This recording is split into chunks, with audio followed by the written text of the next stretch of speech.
santé, inscrit dans la feuille de route nationale, est un enjeu majeur pour la région Hauts-de-France. Professionnels de santé comme usagers doivent pouvoir interagir au mieux. En créant le programme Prédis, les professionnels et les usagers du système de santé de la région répondent à ce besoin tout en s'alignant avec la stratégie nationale. Ce bouquet de services e-santé se structure autour de 3 piliers. L'accès à l'offre de soins via la télémédecine, même dans les territoires les plus isolés. Le renforcement de la coordination au bénéfice du patient. La mise en relation entre professionnels de santé et usagers. Autant d'atouts pour améliorer la prévention, la prise en charge des usagers et faciliter les pratiques quotidiennes. En juin 2019, l'ouverture du service de téléconsultation permet aux usagers de consulter un médecin à distance dans le respect du parcours de santé. Certains résidents en EHPAD sont déjà concernés. D'ici octobre 2019, les usagers auront accès au service de téléconsultation au sein des structures sanitaires de proximité ainsi qu'à leur domicile. Dès décembre 2019, en tant que professionnel de santé, vous pourrez partager et échanger de l'information autour de votre patient avec vos confrères via le portail professionnel. Début 2020, les usagers pourront, via le portail grand public, prendre rendez-vous en ligne et accéder à leur dossier de coordination venant en complémentarité du dossier médical partagé. Dans le même temps, les téléconsultations accompagnées d'un professionnel seront élargies à de nouveaux lieux tels que les pharmacies et les cabinets infirmiers. Côté professionnel de santé, le service de téléexpertise sera ouvert. Il vous permettra de faciliter l'accès à l'avis d'un spécialiste pour votre patient. Enfin, au 3e trimestre 2020, le service de coordination des parcours de situation, simple ou complexe, ouvrira et vous facilitera l'organisation des soins autour de l'usager. Ce programme ambitieux, piloté par l'ARS Hauts-de-France et l'ensemble des partenaires de la santé régionaux, mobilise et fédère tous les acteurs de la région et nous les remercions. Ensemble, au sein de notre région, nous ferons de Prédis le bouquet de services numériques incontournables de la santé de demain, dès aujourd'hui.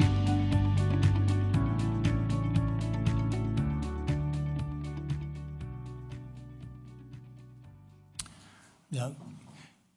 Je pense que le film est assez parlant pour expliquer l'ensemble des services qui vont se mettre en place et qui se mettent en place au sein du programme Prédis. Moi, je vais plutôt vous parler un peu de sa naissance et finalement un peu plus des acteurs qui sont sur ce programme, puisque ça résonne avec le sujet, les dynamiques qu'on peut avoir en région, notamment par rapport à la feuille de route nationale.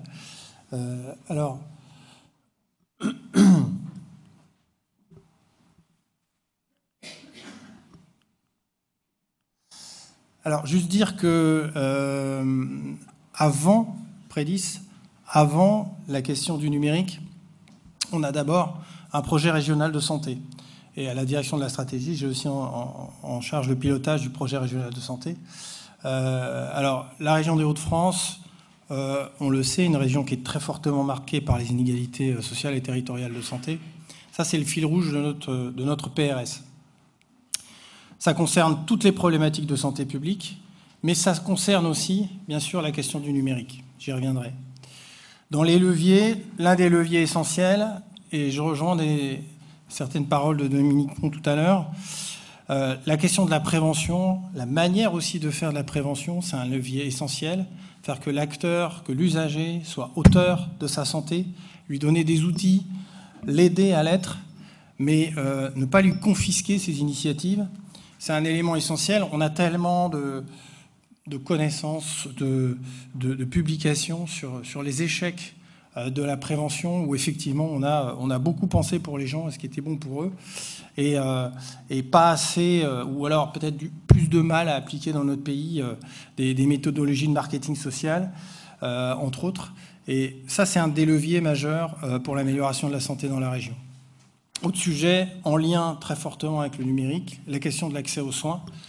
Dans certains cas, c'est aussi développer ce qu'on appelle l'aller vers, trouver des solutions où des personnes qui sont les plus isolées pour des raisons territoriales ou pour des raisons sociales. Là aussi, il faut continuellement innover parce qu'on voit que les situations parfois restent, se reproduisent quand on regarde un projet régional de santé à un autre. on a pu faire certaines évaluations, certains constats, et il faut qu'on évolue sur ces sujets. On a travaillé bien sûr en mode parcours, comme beaucoup de régions. Le fait qu'on ait un projet régional de santé qui soit décloisonné, on travaille tous les sujets de la prévention, le premier recours, le monde hospitalier, le second recours, on va dire, et puis le monde médico-social. C'est pas non plus un hasard qu'on ait un mouvement de fond comme ça, où enfin il y a des ouvertures qui étaient tellement attendues, parce que sur le terrain, c'est essentiel qu'on puisse se comprendre. Se comprendre, c'est quand on parle d'un problème de parcours, c'est être capable de dire quel est le problème majeur qui est posé au niveau du patient. Et c'est pas forcément toujours le sujet qui est au milieu de l'hôpital, c'est pas toujours le sujet qui est dans un secteur uniquement médico-social. Ça peut permettre de se dire, tous ces éléments-là fonctionnent plutôt pas trop mal, mais la priorité, ça va vraiment être d'agir tous ensemble sur la question de la prévention. Donc la vision en mode parcours, elle a apporté aussi un peu à tout le monde cette vision beaucoup plus globale des problématiques. Et l'arrivée d'une opportunité comme le programme Prédis s'inscrit aussi complètement là-dedans. Pour la stratégie santé, là aussi, on a des constats qui sont récurrents, des endroits isolés, c'est plus difficile pour élaborer un projet. Alors, un projet médical, quand on est dans un endroit où il y a peu de professionnels, c'est plus compliqué. On s'appuie sur son réseau ancien, il faut en reconstituer un. Quand le réseau il bouge, il faut aller plus loin. Donc l'instabilité du projet médical est complexe et difficile à gérer pour quelqu'un qui est isolé. Donc si en plus il doit porter un projet numérique, c'est aussi encore plus difficile. Donc là, on est aussi dans cette question du numérique qui est en appui à une politique de santé, mais qui lui-même a sa propre problématique. C'est pas neutre aussi en termes d'émergence d'un projet comme Prédis. Permettre le développement des initiatives dans les territoires. Là aussi, on a les acteurs sur le terrain trouvent d'excellentes solutions à des problématiques de rupture. Ils ont besoin d'aide, mais il faut aussi se mettre dans des postures qui ne sont pas toujours des postures classiques, notamment en termes de tutelle, quand on est une ARS. Il faut créer les conditions pour que les initiatives puissent se développer et que les acteurs puissent trouver eux-mêmes leurs solutions. Ce sont ces solutions-là qui sont les plus pérennes. Là, je n'invente pas quelque chose, je répète beaucoup d'expériences qu'on a tous eues et on le sait. Et alors, pour tous les professionnels du numérique, je suis plutôt un nouveau sur le sujet. Pour tous les professionnels du numérique, quand on dit qu'il y a des usages, en général, c'est qu'avant, il s'est passé quelque chose. C'est que les acteurs, à un moment donné, ils ont pris la main, ils ont porté, ça a du sens pour eux, c'est relié à leurs problématiques. Et à un moment donné, on aura donné la possibilité aussi on a créé les conditions, c'est la conduite du changement, la manière dont on a travaillé a fait qu'ils ont pu s'emparer du sujet et résoudre leurs propres problèmes. C'est le cas pour le troisième point, sur les usagers. L'usager, quand on a nos réunions de travail sur Prédis, quand on travaille sur les usages, quelles sont vos problématiques sur les parcours, qu'est-ce qui se passe au domicile, quelles sont vos attentes, l'usager, il est aussi là et lui, il remplit sa fiche comme les autres, il échange et il dit, voilà, moi au domicile, je suis un aidant, je me retrouve tout seul, j'ai pas d'informations, comment je peux communiquer avec l'équipe de soins. Et là, on prend cette information comme l'information du professionnel. On avait travaillé comme ça sur le PRS. On poursuit aussi dans le cadre de la manière dont on travaille sur le numérique.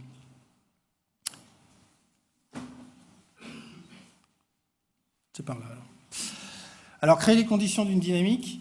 Après, il y a des choses un peu formelles, mais il faut des comités, donc il n'en faut pas trop, c'est ça qu'il faut lutter contre l'inflation.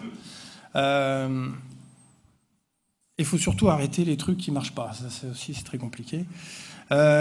Donc la constitution d'un comité régional stratégique, ça a été un moment essentiel, au mois de juin. Donc là, on est vraiment dans la continuité du PRS et dans sa partie opérationnelle. Donc il y a un axe, une priorité dans le PRS sur le numérique, au milieu des autres priorités de santé publique.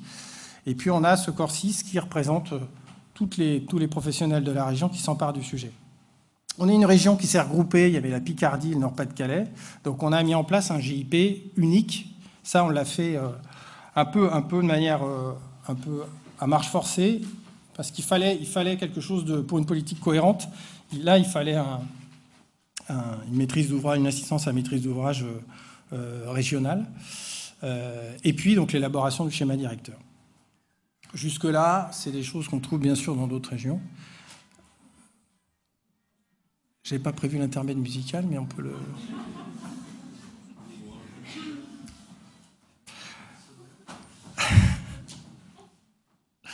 Non, mais parce que de l'ambition partagée à l'action, quand il y a New York, je sais pas, je me dis que peut-être que c'était prévu. Alors là, il s'est passé quelque chose.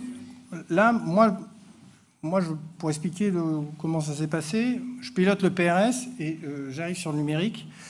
Et quand sort du schéma directeur un certain nombre d'usages souhaités liés à des problématiques, on retrouve tout un schéma directeur avec des choses relativement classiques qu'on peut trouver dans d'autres régions, les services socles, mais on trouve le besoin d'échanger des données, la télémédecine, etc. Mais alors, au-dessus de ça, moi, quelque chose qui m'a frappé, c'est la volonté commune d'un espace commun. C'est-à-dire que on n'a pas été une région TSN, on n'a pas eu de mouvement collectif, on va dire, dans la région. Et là, c'est les acteurs, donc les représentants des professionnels, qui ont tout de suite mis sur la table le fait qu'il y avait certains sujets qu'il fallait traiter collectivement. C'est pour ça que je dis que ça sort peut-être pas non plus du chapeau. Il y a un chemin qui a été fait dans la région. Il y a aussi des moments de maturité, comme disait Dominique Pont tout à l'heure. Et là, dans la région, il s'est passé quelque chose. Ce qui a fait aussi que, au niveau de l'ARS, on a bougé. C'est-à-dire qu'à un moment donné, quand tous les acteurs disent il faut qu'on ait un espace commun, à moins que vous l'ayez trouvé, ça, mais c'est pas toujours, il n'existe pas toujours, il n'y a pas un acteur qui réunit naturellement tous les autres. L'hôpital ne réunit pas naturellement les professionnels de ville, le médico-social ne réunit pas, etc. Je ne vais pas vous les faire tous dans tous les sens. Donc il est apparu enfin, en tout cas ça a été une proposition, on a dit est-ce qu'il ne faut pas qu'à ce moment-là l'ARS avance sur la question de ce qui va être commun et aussi sur la manière dont on va travailler. Parce que chacun, quand tout le monde dit c'est le moment de partager, tout le monde ne part pas du même endroit. Et il faut avoir un échange avec chaque groupe de professionnels pour voir où ils en sont, ce qu'ils attendent et quel est le chemin à parcourir.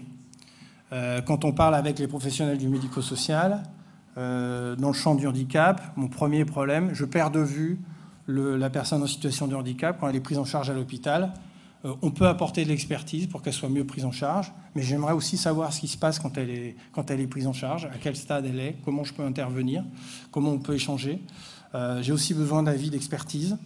Donc voilà ce qui est exprimé. Mais on a aussi des questions de culture. On a un certain nombre d'établissements où on ne va pas arriver comme ça en parlant du numérique. Il faut d'abord se poser la question de l'intérêt du numérique et repartir des problématiques du parcours. Donc on a vraiment des chemins qui sont très différents, jusqu'à l'hôpital qui est dans la Chopin, qui est dans toutes ces dynamiques déjà très avancées, on va dire, et sur lequel la question du numérique est déjà très très ancrée. Deuxième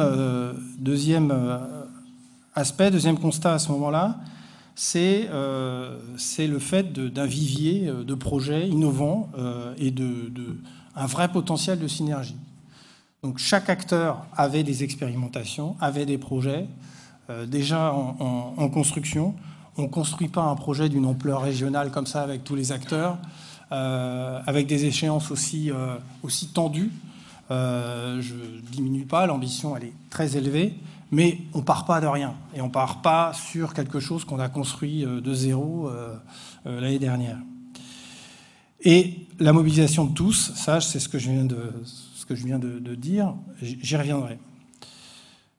Alors, je ne vais pas parler des piliers, mais ces trois piliers, c'est bien ces services c'est bien ces services régionaux que l'ensemble des acteurs ont mis sur la table et ont dit c'est ça qu'il faut qu'on partage par rapport à nos besoins. Et c'est comme ça que se sont un peu posés ces 3 piliers de Prédis. Comme le film a déjà décrit les choses, je ne vais pas revenir dessus, à moins que vous ayez après des questions. C'est là. Alors oui, juste dire un mot sur les acteurs. Donc tous les acteurs qui sont présents, là aussi dans la manière dont on travaille, il faut, même si on a des instances, on a une gouvernance, il faut de manière récurrente avoir des échanges avec chaque groupe d'acteurs, c'est-à-dire avoir une logique régionale. On parle avec les hospitaliers, on parle avec les professionnels du premier recours, on parle avec les professionnels du médico-social. Sur le champ du médico-social, on a été sur cet aspect-là surpris. C'est pas forcément qu'on n'avait pas pensé ça au départ, mais ils se sont emparés du sujet à un point tel que ils se sont fédérés. Donc les 7 fédérations se sont mis ensemble autour du programme Prédis pour piloter la mise en marche, parce qu'il y a plus de 2000 établissements médico-sociaux dans les Hauts-de-France. Donc c'est pas quelque chose qui se fait comme ça. Donc toujours avec une logique centrée sur les besoins et sur les usages, mais sachant aussi qu'il y a une question programmatique, il y a une question organisationnelle. Et donc là, il y a une organisation qui s'est mise en place, je dirais, ils sont venus nous voir et ça a été vraiment une excellente surprise. Et d'ailleurs, je crois qu'il y a beaucoup de contacts aussi, je ne crois pas, j'en suis sûr, avec les équipes nationales, parce que là, il se passe quelque chose. Il y a un vrai mouvement dans les Hauts-de-France sur les professionnels du champ du médico-social.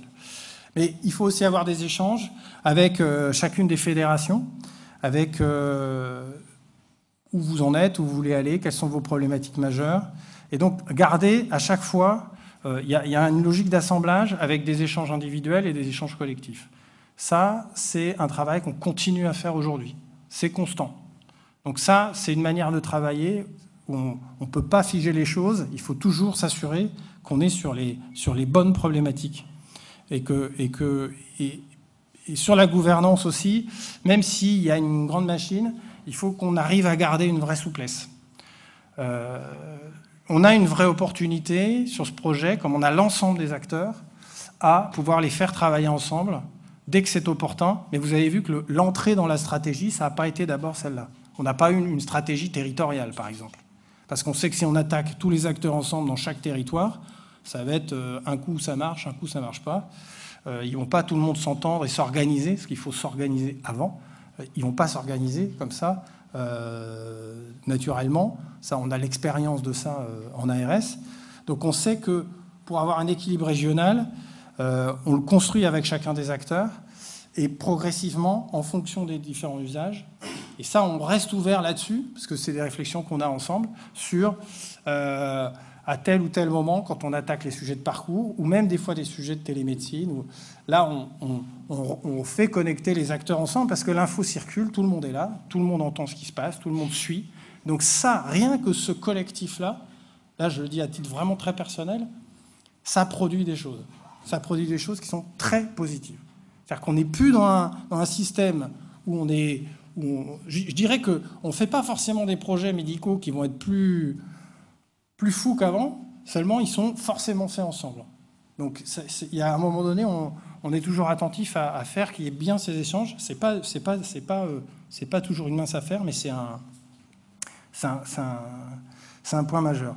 Alors on est raccord avec la feuille de route nationale au point de dire que ce schéma, il va changer. Parce que Dominique Pont en a parlé tout à l'heure, la feuille de route nationale entre l'année dernière et puis depuis ces derniers mois, elle booste quand même. Et on se construit en même temps. Et donc on s'adapte, on s'ajuste complètement. Et donc la petite maison de Prédis qui est à côté de la grande maison, en fait, elle est plutôt un peu plus dedans, même beaucoup plus dedans, parce que l'espace national de santé, qui maintenant a des contours beaucoup plus précis, on voit bien que pour nos usagers dans la région des Hauts-de-France, c'est l'espace national de santé qui va être le point d'entrée unique. Et on ne va pas les perturber en ayant des points d'entrée différents, notamment en région.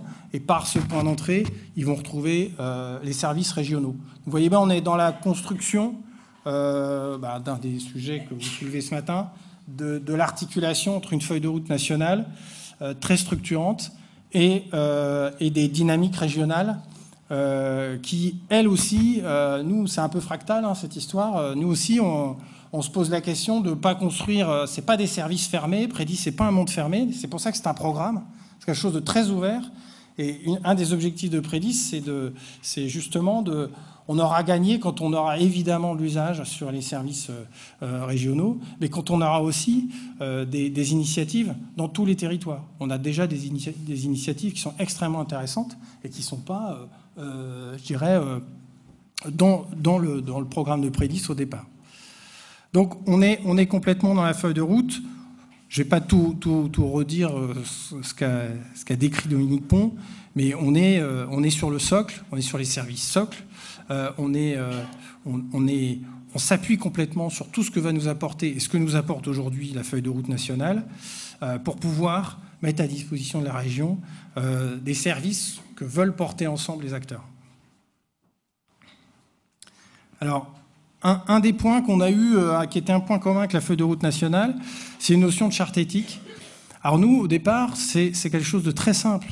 Qu'on va rédiger, c'est quand on a fait le tour de toutes les popotes, qu'on est allé voir tout le monde et qu'on a échangé avec tout le monde, pour vraiment aller plus loin sur vous voulez qu'on travaille tous ensemble, c'est pour faire quoi, on a entendu beaucoup de choses qui se sont dites sur pour que j'ai confiance dans tout ça, il faut qu'il y ait ça, il faut qu'il y ait ça, il faut qu'il y ait ça. Et donc on a collecté un certain nombre de choses. Donc on crée aussi un peu nos règles du jeu sur notre fonctionnement collectif autour du numérique. Et là, on voit arriver quelque chose qui va alimenter la charte éthique, qui va aussi comprendre la question de... parce que avoir confiance, c'est avoir confiance dans les données, où elles vont, comment elles sont, où elles sont stockées, etc. Sur la transparence des algorithmes. Enfin, je ne vais pas repasser tous les thèmes qu'on approfondit sur la question de la charte éthique. Mais au départ, c'est quelque chose qu'on veut simple et qui est un outil essentiel, en tout cas, pour garantir la confiance sur un projet qui est de cette ampleur-là. Alors, comme je le disais tout à l'heure, c'est un système ouvert. Et donc, là, sur ce schéma d'interopérabilité, c'est une des facteurs clés de succès. C'est aussi, on a beaucoup de projets dans la région qui ont des dynamiques fortes. On ne veut pas de rupture dans les dynamiques. Et donc, on est vraiment sur quelque chose qui doit permettre d'avoir un écosystème qui soit le plus gagnant possible. Et donc ça, c'est l'une des facteurs clés de succès du programme Prédis. Alors, pour ne pas être trop long, le calendrier, vous l'avez vu. Donc, on a déjà démarré pas mal de choses, mais... on va dire que c'est le premier trimestre de l'année prochaine où on va avoir des échéances très très fortes. Donc voilà, pour l'instant on tient un calendrier. Un petit mot sur la gouvernance. Je l'ai dit, on a une gouvernance assez classique avec un comité stratégique. On est assez simple pour un projet de cette taille-là. Le COPIL, il valide tous les livrables majeurs du projet. Dans le COPIL, on va retrouver tous les représentants des professionnels. Donc on a toutes les FEDE, les URPS, etc. On a aussi l'assurance maladie. On a aussi le conseil régional, qui est partie prenante dans le projet. Donc c'est important que, j'allais dire, notre écosystème, entre guillemets, politique, il est là. Et c'est très important qu'il ait une stabilité, parce qu'il faut une stabilité sur un projet comme ça. Il faut faire la part des choses entre des sujets qu'on a à gérer qui peuvent être pas toujours faciles et le fait que ce projet-là, il doit avoir une stabilité dans cette période-là et après, bien sûr, mais dans cette période clé là, de sa mise en place. Un comité de coordination qui est beaucoup plus opérationnel avec, on va dire, beaucoup plus un côté maîtrise d'œuvre et puis 13 groupes de travail qui sortent les différents livrables la charte d'identito, etc. Les différents livrables techniques, mais aussi les livrables qui sont beaucoup plus métiers, comme les livrables sur la coordination, sur la télémédecine notamment, pour ne citer que cela. Ça, c'est la base. Mais on se donne la liberté, la possibilité d'avoir une souplesse, notamment à l'écoute des professionnels. S'il faut faire certains groupes, s'il faut avoir des échanges complémentaires, on essaye d'être très réactif. L'information est vraiment une des clés de cette aventure.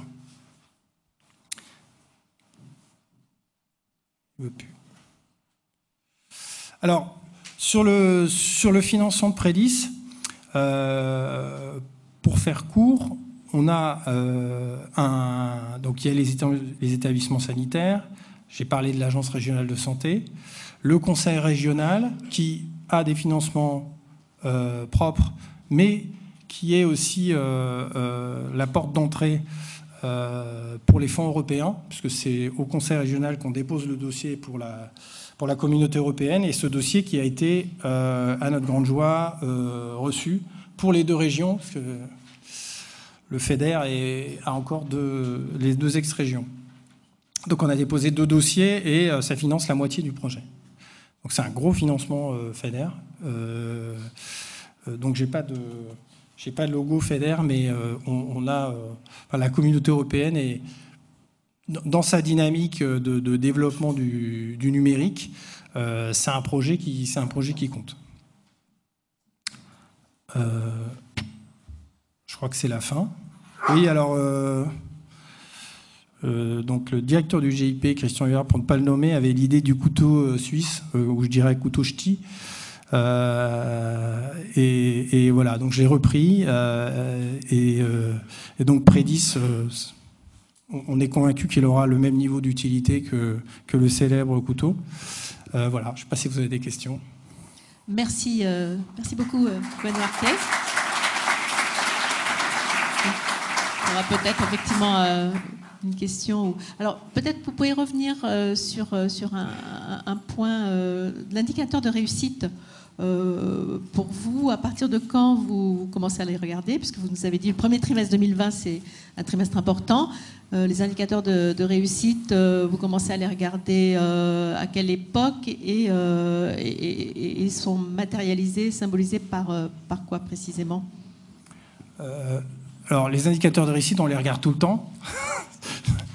Parce qu'on a on a quand même des étapes aussi intermédiaires, notamment des étapes techniques. Donc on va dire qu'on a derrière le projet une gestion des risques constante pour pouvoir se focaliser sur ce qui peut à un moment donné gêner le démarrage des usages, puisque la clé, vraiment l'élément majeur, ce sont les usages.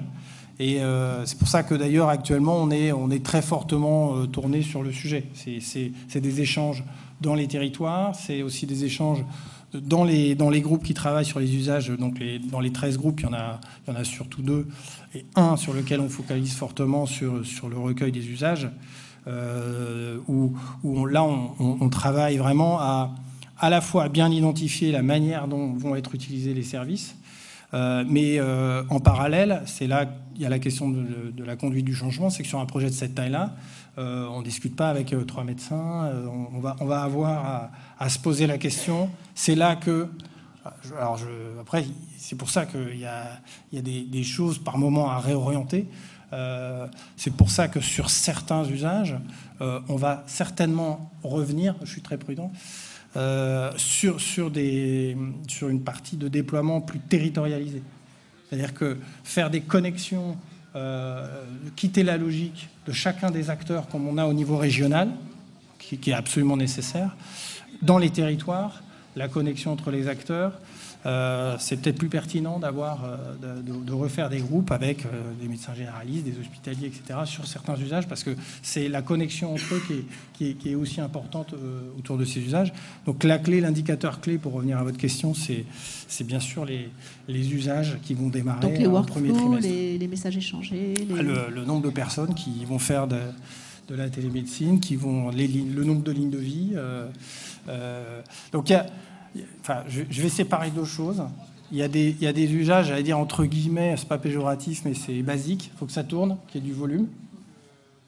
Et ce qui m'intéresse moi encore plus au niveau de l'ARS, mais je pense que ça intéresse tout le monde, c'est l'articulation entre un usage, un flux, l'utilisation d'un service, et le fait qu'on sache que ça résout un problème qu'on a bien identifié, comme celui dont j'ai parlé tout à l'heure, comme quand on veut suivre quelqu'un au domicile pendant une période donnée, un patient qui a un cancer, qui a des risques de dénutrition et qui est suivi et qui peut avoir des échanges avec l'équipe de soins.